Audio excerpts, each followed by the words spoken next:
Hi, welcome to my channel. All updates for you. First time சேனலுக்கு வரவங்க மறக்காம subscribe பண்ணிக்கோங்க. இந்த வீடியோல மெட்ராஸ் யுனிவர்சிட்டி ஐடி எக்ஸாம் ரெஜிஸ்ட்ரேஷனுக்கான டெமோ வீடியோ தான் வந்து பார்க்க போறோம். டிஸ்கிரிப்ஷன்ல வெப்சைட் லிங்க் இருக்கு, யூஸ் பண்ணி உள்ள வாங்க. ஸோ இதுல பாத்தீங்கன்னா கேட்டகரி வைஸ் வந்து கொடுத்துருக்காங்க. நீங்க எந்த கேட்டகரிக்குள்ள வரீங்களோ அதில் கிளிக் பண்ணி உள்ள போங்க. இப்போ நான் யூஜியை கிளிக் பண்ணி உள்ள போறேன். உள்ள போனதும் பார்த்தீங்கன்னா நம்ம கிட்ட என்ரோல்மெண்ட் நம்பர் கேட்பாங்க. அதுக்கு முன்னாடி பார்த்தீங்கன்னா கீழே எலிஜிபிள் பேட்ச் இருக்கு. நீங்க எலிஜிபிளா இல்லையான்னு பார்த்துட்டு அதுக்கப்புறம் எக்ஸாம் ஃபீஸ் வந்து பே பண்ணுங்க. ஸோ இங்க வந்து உங்க என்ரோல்மெண்ட் நம்பரை வந்து கொடுங்க. என்ரோல்மெண்ட் நம்பர் கொடுத்ததும் நமக்கு பார்த்தீங்கன்னா இது போல வந்து யூஜிசி நார்ம்ஸ் பத்தி கொடுத்துருப்பாங்க. இப்போ நீங்க 3 வருஷம் யூஜி வந்து படிக்கிறீங்கன்னா பிளஸ் 2 இயர்ஸ் வந்து உங்களுக்கு எக்ஸ்ட்ராவா டைம் கொடுப்பாங்க. அப்படின்னா 4 அட்டெம்ப்ட் வந்து உங்களுக்கு எக்ஸ்ட்ராவா கொடுப்பாங்க. உங்களுக்கு அரியர் ஏதாவது இருந்துச்சுன்னா அந்த பீரியட்குள்ள நீங்க கிளியர் பண்ணிக்கணும். நீங்க கிளியர் பண்ணல அப்படின்னா டிகிரி வந்து முடிக்க முடியாது அப்படின்னு சொல்லி இருக்காங்க. So 3 + 2 years. அதே வந்து நீங்கள் பிஜினா 2 + 2 இயர்ஸ் தான் உங்களுக்கு டைம். ஸோ டிகிரி முடிச்சு 2 வருஷம் நமக்கு டைம் கொடுப்பாங்க. அதுதான் வந்து இங்கே மென்ஷன் பண்ணியிருக்காங்க. நெக்ஸ்ட் பார்த்தீங்கன்னா ஏபிசி ஐடியை வந்து கிரியேட் பண்ண சொல்லியிருக்காங்க. ஏபிசி ஐடி கிரியேட் பண்ணி நீங்கள் யூனிவர்சிட்டிக்கு சப்மிட் பண்ண தான் உங்களோட மார்க் ஸ்டேட்மெண்ட், உங்களோட சர்டிஃபிகேட்ஸ் எல்லாமே வந்து யூனிவர்சிட்டி சைட்லேருந்து வரும் அப்படின்ற இன்ஃபர்மேஷன் வந்து கொடுத்துருக்காங்க. இது எப்படி கிரியேட் பண்ணுறதுன்னு வீடியோ ஆல்ரெடி போட்டிருக்கேன். லிங்க் டிஸ்கிரிப்ஷனில் இருக்குது. நீங்கள் ஏபிசி ஐடி வந்து கிரியேட் பண்ணிக்கோங்க. யூனிவர்சிட்டியில் கேட்குறப்ப நீங்கள் அதை சப்மிட் பண்ணிக்கோங்க. ஓகே கொடுத்துட்டு உள்ளே போங்க. உள்ளே போனதும் பார்த்தீங்கன்னா நமக்கு சில இன்ஸ்ட்ரக்ஷன் வந்து ஷோ ஆகும். நீங்கள் ஆன்லைனில் மட்டும்தான் எக்ஸாமுக்கு வந்து ரெஜிஸ்ட்ரேஷன் வந்து பண்ண முடியும். நீங்கள் என்ரோல்மெண்ட் நம்பர் யூஸ் பண்ணி உங்கள் எக்ஸாம் ஃபீஸை வந்து பே பண்ணிக்கோங்கன்னு சொல்லியிருக்காங்க. ஸோ எல்லோ பேஜில் என்னென்ன இன்ஃபர்மேஷன் கேட்குதோ எல்லாத்தையுமே கரெக்டாக ஃபில் பண்ணணும்னு சொல்லியிருக்காங்க. எதையுமே வந்து நீங்கள் பிளாங்காக விடக்கூடாது. லாஸ்ட் டேட் April 26ன்னு சொல்லியிருக்காங்க. வித் ஃபைனோட May 2ன்னு சொல்லியிருக்காங்க. அப்ளிகேஷன் பார்த்தீங்கன்னா நீங்கள் ஆன்லைனில் தான் சப்மிட் பண்ணணும், மேனுவலாக சப்மிட் பண்ணக்கூடாது அப்படின்ற இன்ஃபர்மேஷன் வந்து இங்கே கொடுத்துருக்காங்க. கீழே பார்த்தீங்கன்னா என்கொயரிக்கு டீட்டெயில்ஸ் எல்லாம் கொடுத்துருக்காங்க. ஏதாச்சும் உங்களுக்கு ப்ராப்ளம் இருந்துச்சுன்னா இந்த மெயில் ஐடியை காண்டாக்ட் பண்ணுங்க அப்படின்ற மாதிரி செப்பரேட்டாக மெயில் ஐடி இருக்குது. ஸோ இதெல்லாம் ரீட் பண்ணிட்டு கீழே ஒரு செக் பாக்ஸ் இருக்குது, கிளிக் பண்ணிவிட்டு கண்டினியூன்னு கொடுங்க.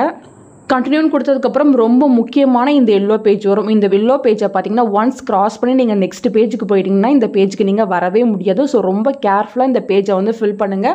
ஸோ டாப்லேயே பார்த்தீங்கன்னா உங்கள் இன்ஃபர்மேஷன் எல்லாமே இருக்கும்.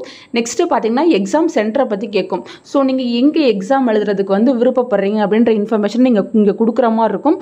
ஸோ இங்கே டிஸ்ட்ரிக்ட் மட்டும்தான் வந்து ஷோ ஆகும். என்ன சென்டர், அந்த சென்டரோட காலேஜ் நேம் என்ன, ஸ்கூல் நேம் என்ன, அதெல்லாம் இங்கே வராது. அது உங்கள் ஹால் டிக்கெட்டில் தான் வரும். ஏன்னா ஒவ்வொரு டைமும் சேஞ்ச் ஆகி கொடுக்குறதுக்கு பாசிபிலிட்டிஸ் இருக்கு. ஸோ டிஸ்ட்ரிக்ட் மட்டும் தான் நீங்கள் செலக்ட் பண்ணணும். நீங்கள் காஞ்சிபுரமா, சென்னையா, செங்கல்பட்டா, இல்லை திருச்சியா, எங்கே எழுதணும்னு நினைக்கிறீங்களோ நீங்கள் அங்கே வந்து கொடுத்துக்கலாம். ஸோ நான் சென்னையில் இருக்கேன், பட் நான் வக்கேஷனுக்கு வந்து நான் திருச்சிக்கு போயிடுவேன், நான் திருச்சியில் போயிட்டு எக்ஸாம் எழுதலாமா, அந்த சென்டரை சூஸ் பண்ணலாமான்னா தாராளமாக நீங்கள் சூஸ் பண்ணிக்கலாம். ஸோ இங்கே என்னென்ன ஷோ ஆகுதோ அதில் ஏதாச்சும் ஒன்றா நீங்கள் சூஸ் பண்ணிக்கலாம். ஸோ சூஸ் பண்ணதில் தான் நீங்கள் எல்லா எக்ஸாமும் எழுதுகிற மாதிரி இருக்கும். நான் திருச்சியை வந்து சூஸ் பண்ணுறேன்.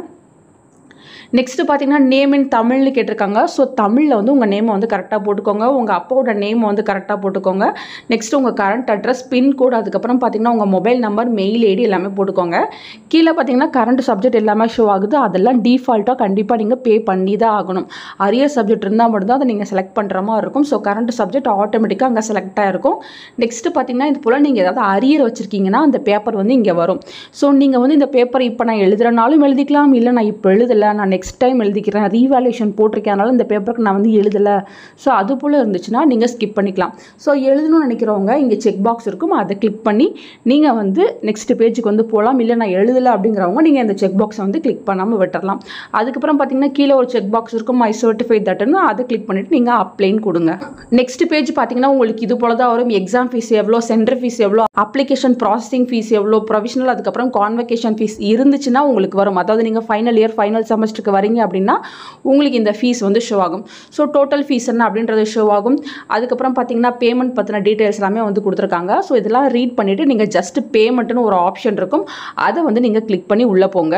உள்ளே போனதும் பார்த்தீங்கன்னா உங்களுக்கு இது போல தான் வந்து ஷோ ஆகும். உங்கள் registration number, name of the student, purpose of the fees, அதுக்கப்புறம் டிகிரி, அதுக்கப்புறம் அமௌண்ட்டு, அதுக்கப்புறம் டோட்டல் ஃபீஸ் எல்லாமே வந்து ஷோ ஆகும்.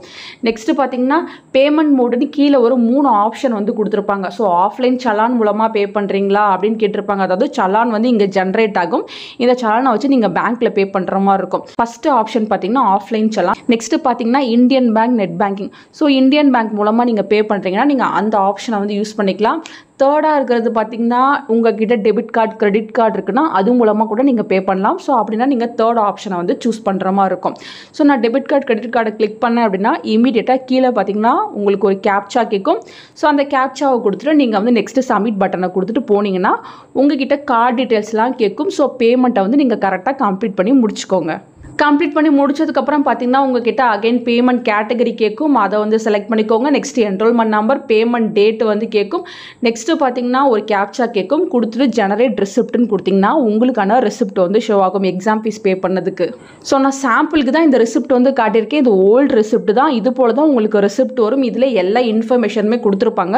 ஸோ நீங்கள் இது போல் ரிசிப்ட் வந்து டவுன்லோட் பண்ணி வச்சுக்கோங்க. ஸோ நீங்கள் எக்ஸாம் ஃபீஸ் எல்லாம் பே பண்ணிவிட்டு ரிசிப்ட் எல்லாம் டவுன்லோட் பண்ணிட்டீங்க, ஆனாலும் அகைன் எக்ஸாம் ஃபீஸ் பே பண்ணுற மாதிரி வருது அப்படின்னா ஒன்றும் ப்ராப்ளம் இல்லை. ஒன்ஸ் நீங்கள் இந்த ரெசிப்ட்டை டவுன்லோட் பண்ணி எடுத்துட்டாலே போதும், உங்களுக்கு ஹால் டிக்கெட் வந்து ஜென்ரேட் ஆகி வந்துடும் ஃப்ரெண்ட்ஸ். ஸோ இது போல் தான் நீங்கள் எக்ஸாம் ஃபீஸ் பே பண்ணணும். நான் சாம்பிளுக்கு வந்து டெமோ வீடியோ போட்டு சொல்லியிருக்கேன். நீங்கள் கரெக்டாக எக்ஸாம் ஃபீஸ் வந்து பே பண்ணிக்கோங்க. உங்கள் பேமெண்ட்ஸ்லாம் கரெக்டாக கம்ப்ளீட் பண்ணி முடிச்சுக்கோங்க. சப்ஜெக்ட்ஸ்லாம் கரெக்டாக இருக்கான்னு ஒன்ஸ் செக் பண்ணிவிட்டு அதுக்கப்புறம் நீங்கள் பேமெண்ட் பண்ண போங்க ஃப்ரெண்ட்ஸ். இந்த வீடியோ உங்களுக்கு யூஸ்ஃபுல்லாக இருக்கும்னு நினைக்கிறேன். ஃபர்தராக உங்களுக்கு வரதாச்சும் அப்டேட் கிடைச்சா கண்டிப்பாக வீடியோ போட்டு சொல்கிறேன். தேங்க்யூ ஃபார் வாட்சிங்.